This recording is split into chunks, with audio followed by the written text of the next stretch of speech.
Yo, what's up, guys? Dragon Ball Dave with another Dragon Ball Daima episode review, recap, whatever you want to call it. Just sharing my thoughts. This is going to be about episode 8, which was called Tamagami, which released November 30th? November 29th, 2024. So without further ado, let's get right into the episode. So the episode actually kicks off right where the other one ended, with Goku. Hold up here. Alright, sorry about that. Anyways, the episode actually kicks off with Goku and the Tamagami squaring right off, right as they were about to at the end of episode 7. And this is probably the best episode of Daima we've had so far. This episode was awesome. It was action-packed. There was a lot of lore. I was really invested in the episode. I was eager to see, how Goku performed and if, Super Saiyan Goku was going to smoke the Tamagami. But we actually get to see it here, and this fight is actually, that's what I'm going to talk about first, this fight. It's very well animated. Now, this is, ultimately it's base and Super Saiyan Goku, and he actually does end up showing a Super Saiyan 2. So this isn't like the, Battle of Battles.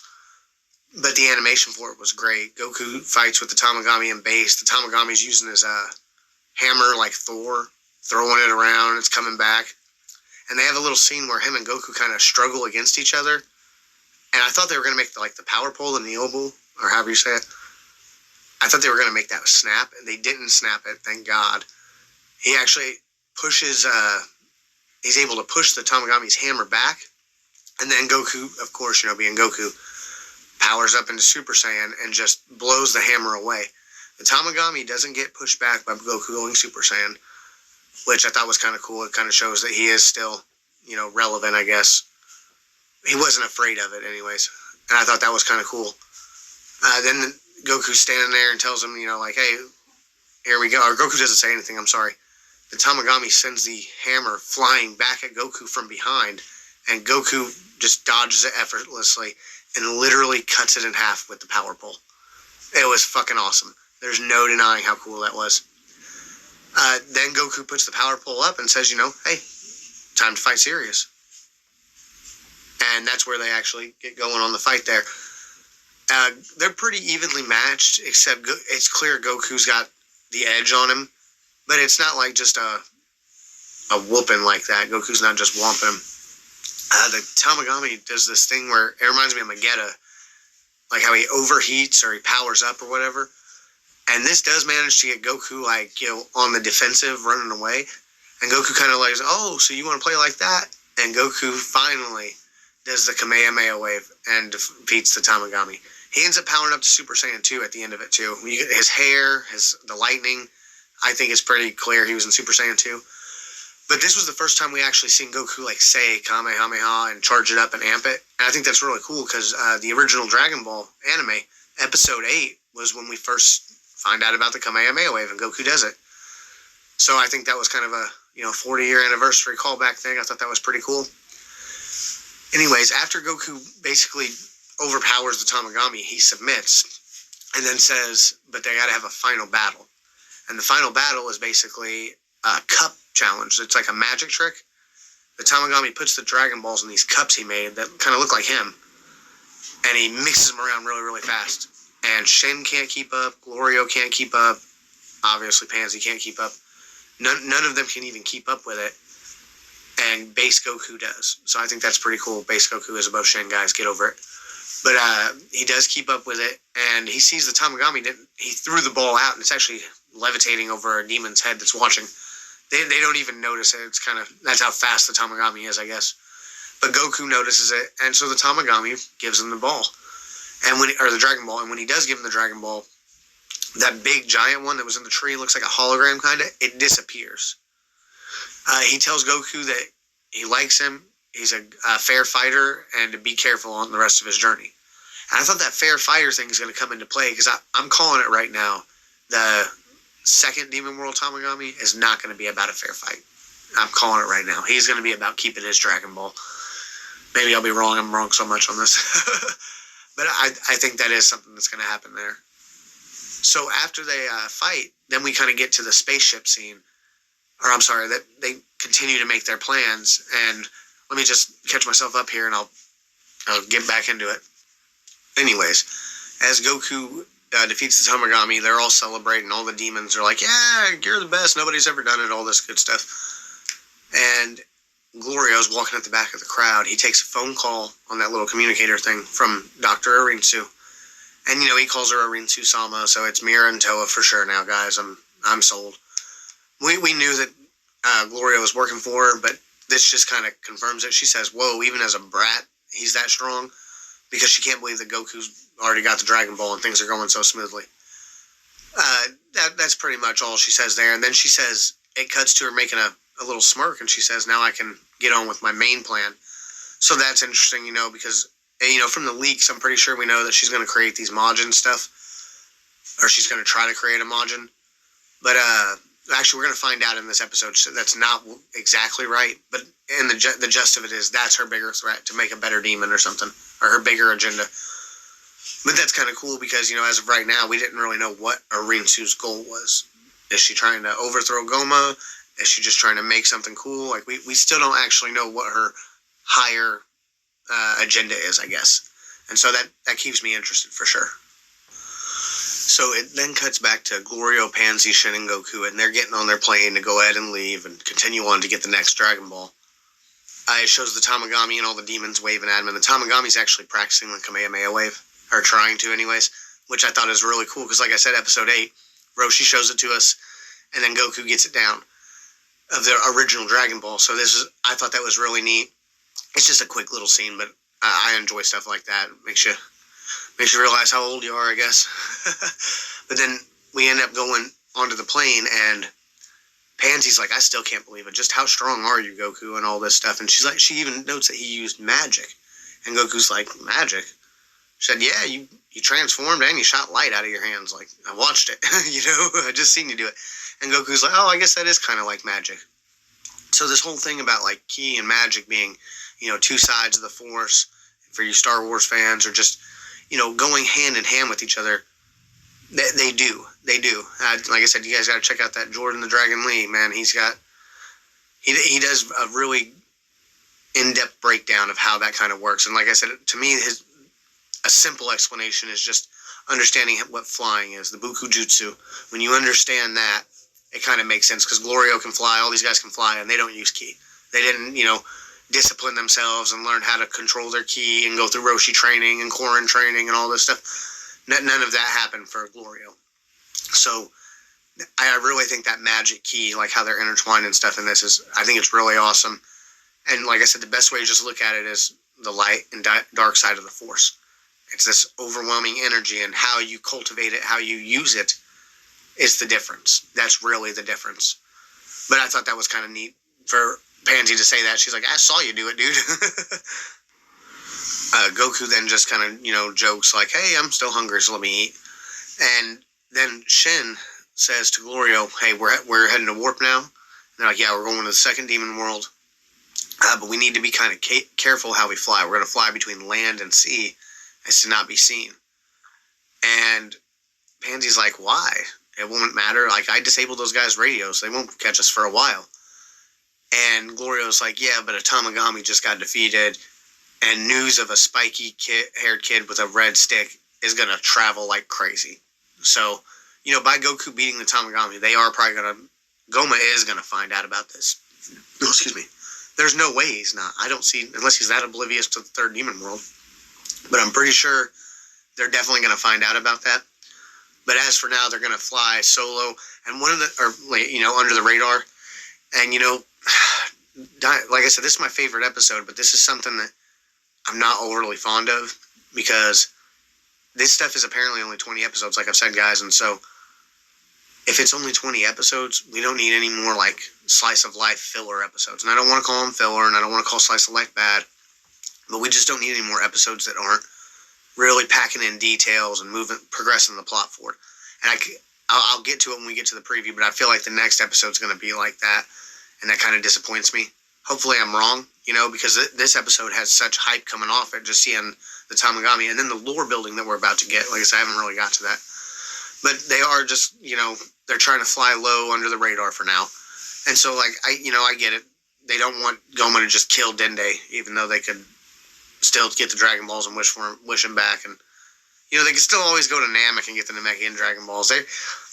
There are a couple of issues with the way they've done stuff here in Daima that, I've been trying to be nice about and just not really focus on. But, you can see how this pacing's going, and the pacing wasn't even an issue for me as long as it wasn't only going to be 20 episodes. But if it's only 20 episodes, then we've run into a huge issue with this.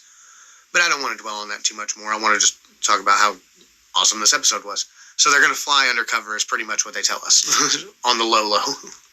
We then cut back to Degasu and Goma, well, for the first time in the episode. And we haven't seen them, I guess, since Goma was telling the lady to sing the lullaby or whatever. But we cut to them, and they're just studying the battle with Majin Buu. It's in particular Fat Buu and Vegeta, it looks like. And I think they're studying to see, like, hey, what are we going to do about these guys if we do have to deal with them? And Degasu notices something. He notices Rinsu. Dr. Rinsu is over in the background collecting a piece of Majin Buu. When he gets blown up by Vegeta and then recovers, she got a piece of his goo and put it in a little container. And then, of course, I guess Buu didn't notice because whatever reason, he probably didn't care.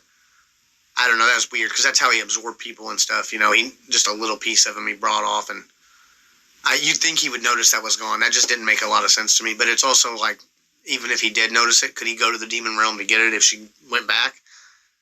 So, not really a big deal. Like, and her little container she put it in, it's probably magic, too, to where it's like, oh, he didn't even notice, it's like sealed or something. They don't explain that, but, I'm sure they could explain that at some time. But Degasu and Goma acknowledge, like, oh, hey, what is Rinsu doing there? How did she even get permission? And Goma thinks that Deborah must have even told her about it.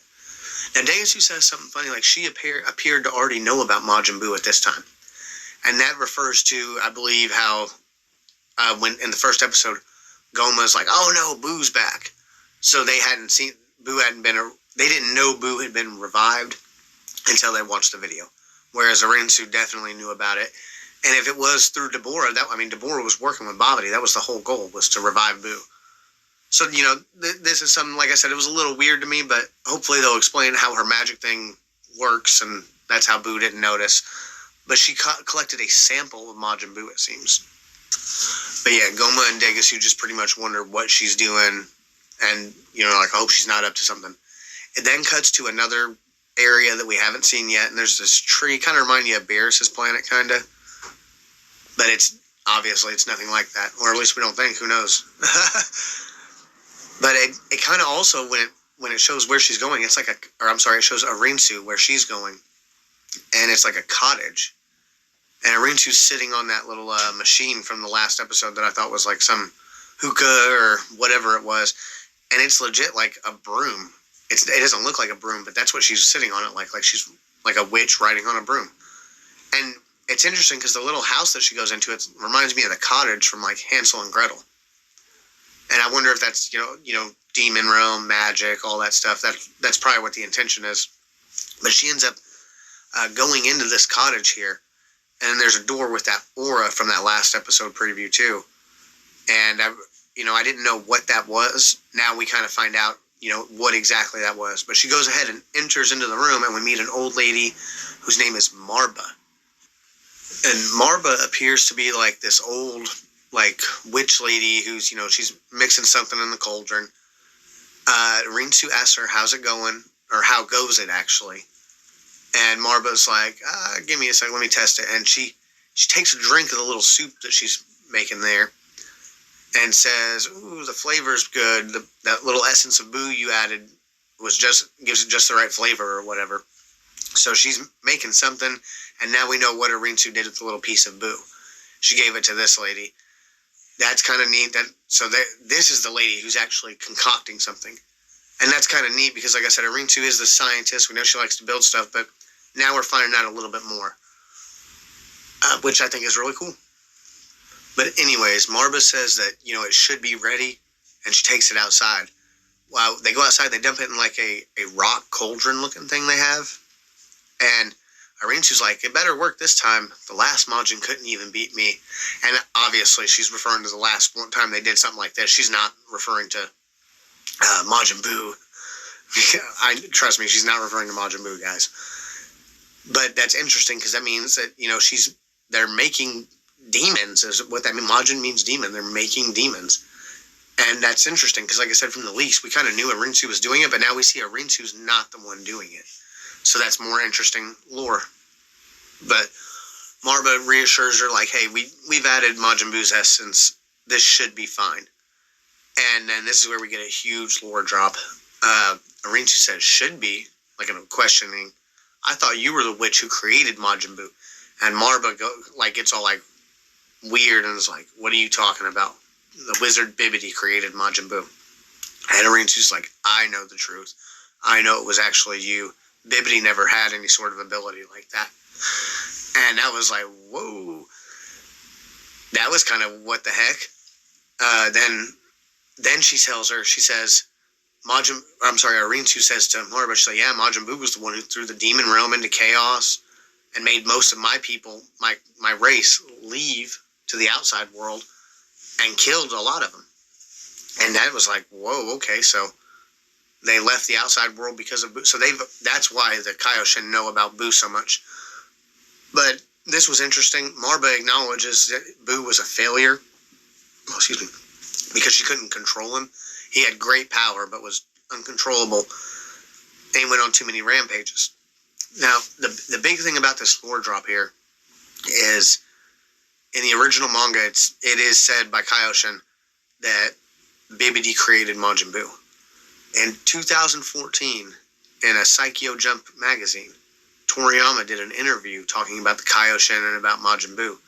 And he actually said that Majin Buu wasn't created by Bibidi, but has existed since, the origin of the start of time in memoriam. So, like, he's been around forever. And he says that Bibidi simply knew how to conjure him, essentially, because he goes on cycles of, like, rampage and slumber. And that's cool, we didn't know how much that really played into it. In Daizenshu, we're not told about this, but in Chozenshu, this is actually added to the timeline. In the Chozenshu guidebooks, it adds that to the timeline that Buu existed since the beginning of time. Or at least I believe it does. I'll have to double check that one. But that's really interesting because right here in Daima, they're telling us now that they're doubling back down on Buu being created. And it wasn't Bibidi, but it was Marba who created him. And that's really interesting because after that, Arinsu says, I can't create demons. I'm a genius scientist, but even I can't create demons. And so now we know this little weird lady Marba here, Toa. Arinsu doesn't like say Sama to her or nothing like that. She's not like real formal with her, so it's like this lady might just be a nobody, but knows good stuff, or big magic or whatever. And I think that's kind of neat. Then after they have their little Majin Buu discussion thing, Arinsu is then told by Marba to go ahead and put some of her saliva in the goo that they're making there. And I was like, oh, okay. That's kind of weird. But the reason she tells her to do it is because she needs to be, it'll make her able to speak to the Majin without physically talking to him. And it'll be easier to control him if part of her is in it. Now, I wonder if, Marba's actually the real villain now, and she's going to get Arinsu, and she's like, I got some of your essence in there, too. I'll control all of you. I don't know. I definitely thought from the next episode preview for this episode, that, Marba was going to be like some being with an aura and with some strong thing that Arinsu found. And she wasn't. She's just, that aura isn't even hers. That's the stuff from the pot they're cooking. So I thought that was kind of funny. I'm just terrible with those predictions. But, yeah, that's, her and Arinsu continue and just making their little formula here. But I also want to add, Marba does say that she focused on controllability. And so this will be a better Majin Buu, which, control makes you stronger if you know how to control your power in Dragon Ball. But sometimes when they focus just on control and don't give them no beef, then it might fluke out. Also, when she tells Arinsu to put her saliva in there, in the little aura that's coming up from the cauldron or pot or whatever they're cooking in, you actually see 4 forms of Boo just kind of pop up real quick. It shows Fat Boo, shows the evil Skinny Boo, shows, base form Super Boo, and Kid Boo. And I thought that was really kind of cool. It's also interesting that it only showed those ones. I think it's to show that those are 4 different versions of Boo. Whereas, Piccolo, Absorb Boo, and Gotenks and Buuhan, those are Super Boo with some alterations. Good Boo and Fat Boo, even though it's one was stronger and he expelled evil, they're still the same character. And I think that's why it only shows the 4 there. But it was just kind of neat and cool. So I wanted to point that out too. But Marba is kind of reassured, like, hey, this should work this time. It'll be good. And then Arintu says, hey, if I become the Supreme Demon King, that's how we know it works. And Marba then gives her a warning, says, hey, Goma might not look like much, but he is powerful. And so lots of people have doubled down on Goma's being powerful for magic. Now, he might be scared of everybody because of physical strength, but if he's got magic and he can seal people off, or he can stop them from doing something, he could be a little bit more formidable of a foe there. Which I think is, that's cool. But then Arintu says, even if things don't go good for me, it doesn't matter because I'll just get the Dragon Balls. And Marba's all like, oh, you're going to get the Dragon Balls? Are you crazy? And all that stuff. And so that's like, well, yeah, you don't even know about the backup plan. But Marba's actually kind of like, you can't even get the Dragon Balls. That's impossible. And Arintu just says, I've got other pawns in play. And that she's already obtained the Dragon Ball. And Marba's just like, huh. So now I don't think Marba is probably a main villain like that. She's not even fully aware of Arintu's plans, so that's something to think about. Alright, it then cuts to Hybe's ship with Vegeta, Piccolo, and Bulma. And King Kadon calls Hybis and says, hey, Goku won, and they're all celebrating. Everybody in the third demon world apparently knows now that Goku got a Dragon Ball from the Tamagami. But they're all pretty much celebrating, and, Hybis actually doesn't, he's like, oh, so? He doesn't even really react to it, like it's nothing. I wonder if he's strong or something. He probably isn't, but who knows? But Kadon says, go ahead and just meet them at Warp to go on to the next world. And he says that they have one of the military police planes, so they'll be there in a couple of days. And so that's what he just tells them to do. And that was just a quick little scene with that. It wasn't much. They do say that they're actually going to stay in a hotel for the night. And Hybis is all like, you're going to pay for it, right, Kadon? And Kadon's like, yeah, use the money I gave you to pay for it.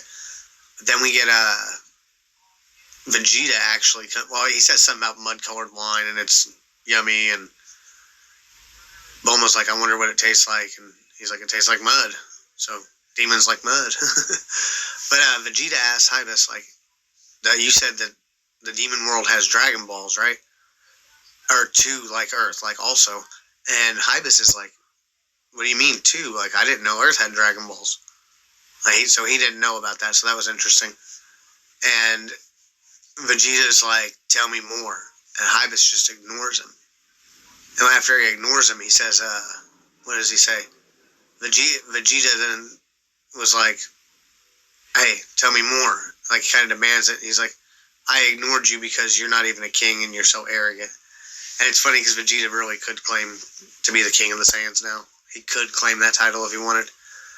But, that's just kind of funny. But it's one of those things, again, where I'm thinking, like, is Hybis strong? Like, Vegeta will smoke you, bro. And he's a hothead, too. This is, I guess post-Buu Saga, but still, Vegeta's a hothead. Don't get it twisted. It ain't like Moral Arc where he loves all other species or whatever it is now. But I thought that was kind of interesting, the way he reacted to Vegeta. And so he didn't know about Earth's Dragon Balls, and they don't actually explain the Dragon Balls here to Vegeta, but maybe they will explain them in the next episode. But that's also actually what the little joke was, where I thought like maybe they farted on the spaceship or something. It wasn't what it was. It was just Bulma thought it was funny how Hybis treated Vegeta. And then Vegeta's like, please tell me more, politely or whatever. So that was kind of entertaining, I guess. More likely he's going to tell him more in the next episode. But that's actually where the episode cuts out and it ends, and that was pretty much it. Like I said, it was a pretty cool episode. I enjoyed it. It was definitely probably the most action-packed. Well, it was the most action-packed, so that made it seem like the best. And there were some cool lore drops. Like I said, there's that 2014 Psycho Jump magazine where they interviewed Toriyama, and he said that Boo existed since the beginning of time, pretty much. And that doesn't seem to be the case in this. Now, there could be more they could expand upon with that.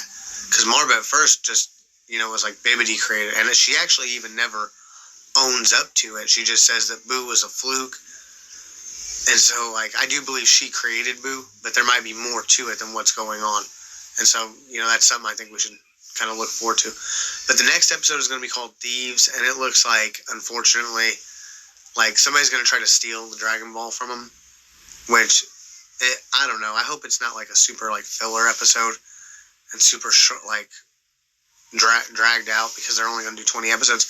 I'm still hopeful that at that December panel for, I forgot what it is. I think I don't want to lie to you, I don't know what it is. But I'm hoping they're going to, because there is a Daima panel for it, I'm hoping they're going to announce more episodes. That would be great if they did, because I think Daima's awesome, and I want to see more with this lore they're going through. I do want to get Goku out of being a kid again. I'd like to move on to another arc and see some awesome stuff. I'd like to really see where they can go with this Demon Realm stuff. But, we'll see what happens next week. So, my predictions are really for next week that it's not going to be a whole lot of, I guess, action. And if it is, it's going to be a little side quest, which hopefully it'll still be interesting. Hopefully we'll get a lot of lore to make up for the main crew not doing nothing. But I do think that, I don't think it's going to take a full 7 episodes to get to the second Tamagami. I think within 4 episodes, we're going to meet the other Tamagami. So, we'll see what happens, though. All right, thanks for watching if you did.